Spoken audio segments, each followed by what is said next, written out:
Come over to the sunny side now. Australia has come a long way great since place the for days of the families. £10 pom. Opportunity for you.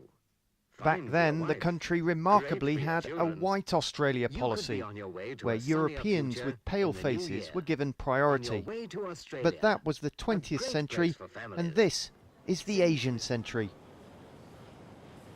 This isn't Shanghai, it's Sydney. Those following the debate in the UK might be surprised to know Australia has a higher proportion of migrants than almost any other developed country. Australia is one of the most diverse societies in the world. 28% of our population were born overseas, and if you add in their children, you'd have to say that 45% of people in Australia have either a personal migration experience or their parents do. And the fastest growing migrant sector is skilled workers from Asia, coming here under the points-based immigration system. It's easy to see why people want to move to Australia, one of the world's most livable and prosperous countries. But how does the immigration point system work? Well, age is a key factor. Generally, the younger, the better. 25 to 32 will score you the most points. Then there's education. Having a university degree is good.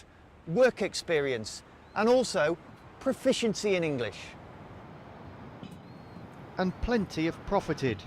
Supporters of the system say it allows Australia to pick and choose who comes and to issue quotas for different skill sectors.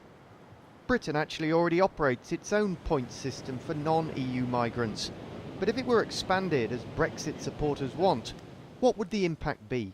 There's no reason to think that immigration would fall with a points-based system, because there are gaps in the labour force that can be effectively and rapidly filled by migrants. Not everyone, though, is welcome across the waves.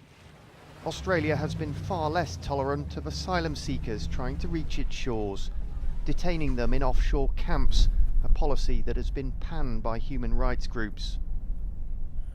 Those who do make it here, though, legally, find a country which, far from having restricted immigration, has very much thrived on it. John Donnison, BBC News, Sydney.